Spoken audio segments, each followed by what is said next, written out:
గురుకులంలో అర్జునుడు అత్యుత్తముడిగా ప్రకటించబడిన రోజే ఒక కొత్త వ్యక్తి ముందుకు వచ్చాడు. అతడే కర్ణుడు. అతని కళ్ళల్లో ధైర్యం, అతని నడకలో ఆత్మవిశ్వాసం. ఇక్కడే కథలో ఒక అన్యాయం మొదలైంది.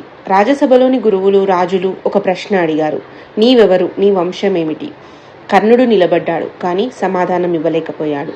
ఎందుకంటే అతనికి తన అసలు జన్మ రహస్యం తెలియదు. అప్పుడు అక్కడే తీర్పు ఇచ్చేశారు. సూతపుత్రుడివి, రాజకుమారులతో పోటీ చేయలేవు. అతని ప్రతిభను ఎవరూ చూడలేదు, అతని జన్మనే తీర్పు చేశారు. ఆ క్షణంలో కర్ణుడి గుండె పగిలింది. అతని కళ్ళలో నొప్పి, అవమానం, కోపం. అతను అర్థం చేసుకున్నాడు, ఈ ప్రపంచంలో ప్రతిభ కంటే జన్మ ముఖ్యం. అతని జీవితంలో ఇదే మొదటి పెద్ద గాయం. ఈ గాయం తర్వాత అతని నిర్ణయాలు మారబోతున్నాయి. ఈ అవమానం కర్ణుడిని ఎవరి వైపు నెట్టింది? ఇప్పుడే అతని జీవితంలోకి ఒక కొత్త వ్యక్తి ప్రవేశించబోతున్నాడు. తెలుసుకోవాలంటే ఈ ఛానల్ని సబ్స్క్రైబ్ చేయండి.